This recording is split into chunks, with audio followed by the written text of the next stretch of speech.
Oh hey, it's me, Dave Kabikting, here to bring you a video about ancient Greece.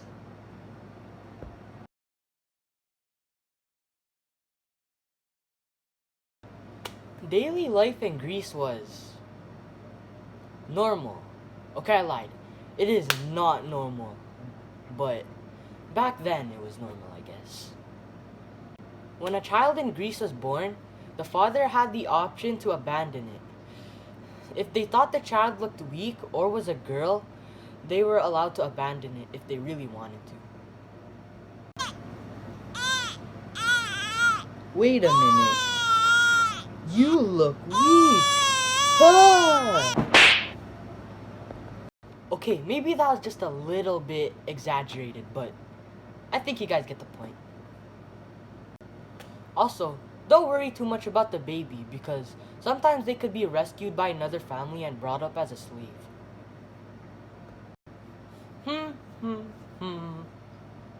Oh, what's this on the floor? Oh, it's a baby. I think it will make a good slave. If the child was accepted by the father, he or she was treated well. Greek children had toys and spent most of the day playing games. Fun fact, the toy yo-yo, which can be seen right here, was created by the people in ancient Greece. Oh yeah, I'm a child of ancient Greece. I'm gonna play with my yo-yo.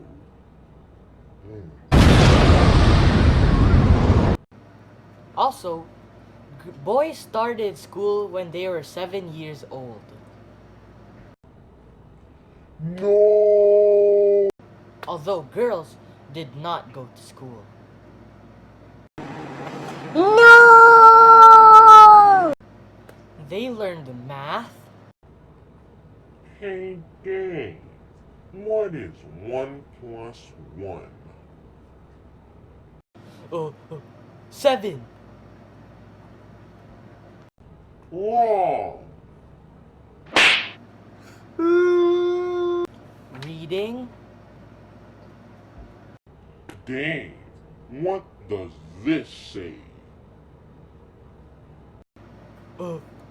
dog, Wrong!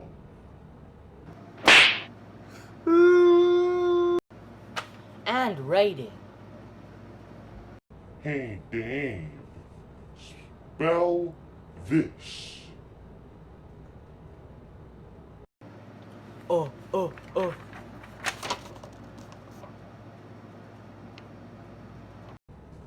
Wrong! Children were considered adults by the time they hit age 13.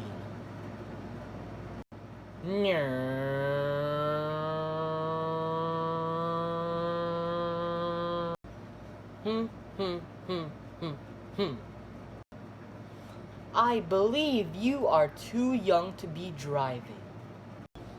What do you mean? I'm a grown man. Although, there aren't any cars in ancient Greece. There are also many jobs for men in ancient Greece, including being a farmer, a fisherman, a soldier, teacher, government worker, and craftsman. The women, however, were generally homemakers and would raise the children and cook the meals.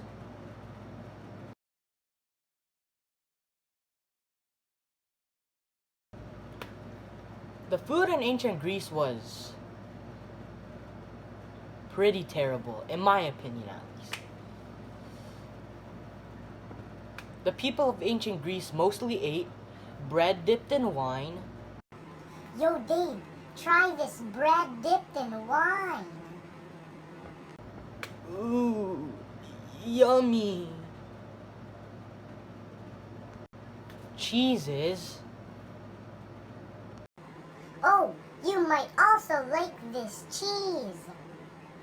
Oh, I'm actually fine with cheese, to be honest. Fish? Oh, good. You might also like this fish.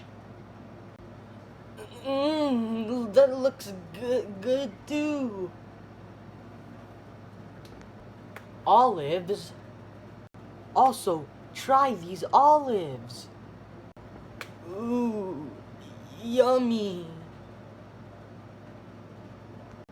And vegetables.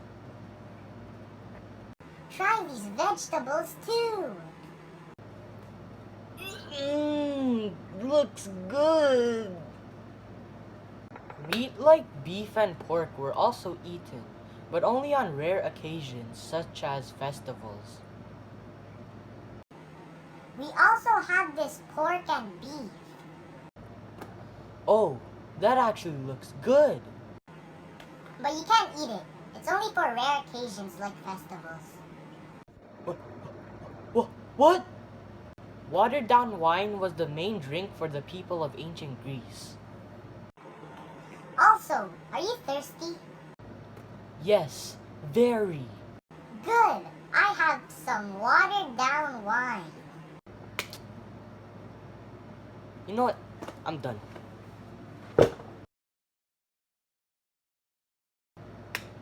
The clothing in ancient Greece is just not my style.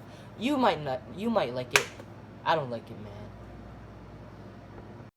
The people in ancient Greece wore chitons, which looked like this. Both men and women wore the chiton. The chiton is pretty much just a basic tunic made from a single rectangular cloth cut into two. It was fastened at different places and a belt was used at the waist. There were chitons made from different lengths and colors. Now, we are going to be talking about power and authority in ancient Greece. Now, hold on. I know what y'all are thinking. Dave, why do you have a different pair of clothes on? Like, why did you change clothes? Okay, this part of the video and the rest of the video is posted on a different day. So like, yeah. For power and authority, I'll be talking about Alexander the Great.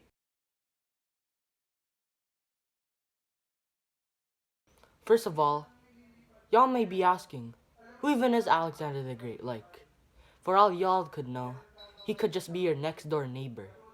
But sadly, he isn't. Alexander the Great was the king of Macedonia, or ancient Greece.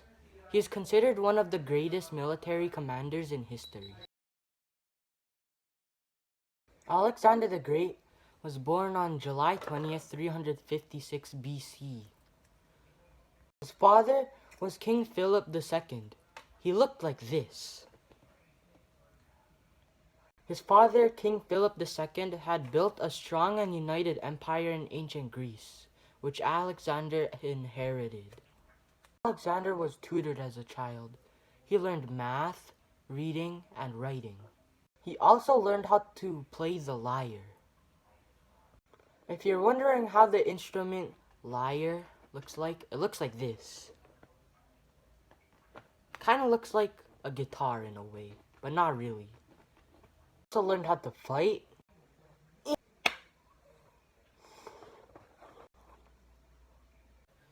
Ride a horse. Hey, I was planning to make a skit right here too, but instead let's just take a throwback to this video. Right here. And hunt.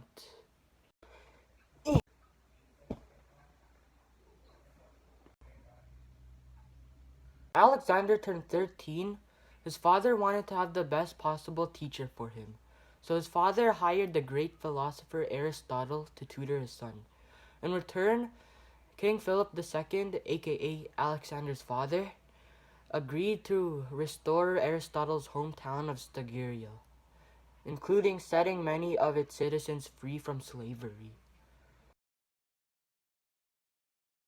After securing the throne and getting all of Greece under his control, Alexander turned east to conquer more of the civilized world. He moved swiftly, using his military genius to win battles after battles, conquering many peoples and rapidly expanding the Greek Empire. Here are the order of his conquest. First, he moved through Asia Minor and what is today Turkey. He then took over Syria, defeating the Persian army, and then laying siege to Tyre. Next, he conquered Egypt and established Alexandria as the capital. After Egypt came Babylonia and Persia, including the city of Susa. Then he moved through Persia and began to prepare for a campaign in India. At this point, Alexander accumulated one of the largest enemies in history. But except there was one problem. His soldiers were getting tired of fighting and wanted to go back to their wives and kids. So Alexander agreed, and his army turned back.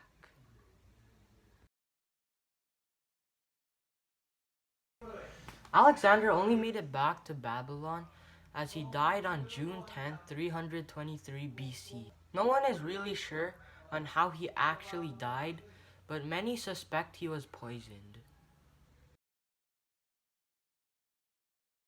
The climate in ancient Greece consisted of generally hot summers and mild winters.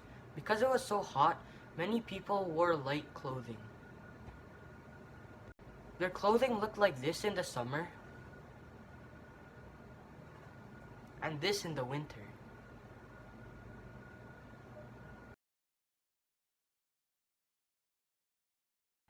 Right here, I'll show a map of ancient Greece. Right now.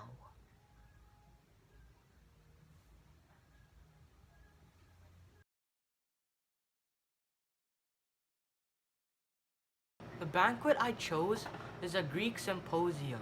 If you are wondering what a Greek symposium is, a Greek symposium is a party held at a private home which consists of Greek males who just sing together, drink together, and eat together. So they basically just hang out. The only women permitted were the hetairai, which are high-class prostitutes which are trained in dance, music, and high culture. A cup was passed around from left to right, and a young slave would refill the crater. They also ate snacks like dried fruit, toasted beans, and chickpeas. They would absorb the alcohol and build up a thirst for more. The other foods like dried fruit and toasted beans were pretty straightforward, so I'm gonna tell you the recipe to how they made wine. First, get some grapes and let them rest for 24 hours. Next, flatten the grapes by foot. Once flattened, let the wine ferment in open-top vats. This process will usually take between 1 to 2 weeks. Each day, press the grapes by foot. Doing so will remove wineskins from the juice. It will also release tannins throughout the wine. Let wine settle so that particles and refuse fall to the bottom. Alternatively, use linen to strain particles and refuse. Age the wine in an oak barrel. This will help naturally aid the stabilization of your wine. To quicken this process, you could boil the wine, but in order to do this, you must heat the wine to 185 degrees Fahrenheit and let it rest for 3 minutes. Now for the final step. You could add honey, spices, or anything you want, basically, for flavor. But I believe this is optional. Also, the Greeks used the wild berries, and they would water down their wine by adding 3 parts water and 1 part wine. The cost of the banquet will be, drumroll please, free! Yeah, because it's basically a house party, so I believe they don't charge the guest. The structure is called an oikos, which is also known as a private home in ancient Greece. They looked like this.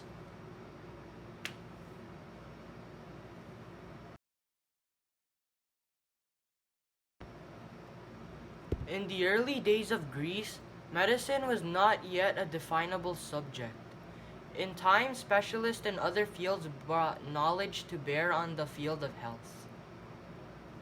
Although there was such thing as the four humors, which consisted of blood, phlegm, yellow bile, and black bile. The theory was if all the four humors in one was balanced and mingled properly, then one would experience perfect health. The Greeks loved art. They would decorate almost everything in it, including the inside of their homes, buildings, and the city streets. Some art forms included painting, metalwork, mosaic, sculpture, architecture, literature, and poetry. Here is an example of a painting from ancient Greece. Here is an example of metalwork from ancient Greece. Here is an example of a mosaic art piece from ancient Greece. Here is an example of a sculpture from ancient Greece. Here is an example of a literature art piece from ancient Greece. Here is an example of the architecture in ancient Greece. Here's an example of poetry in ancient Greece.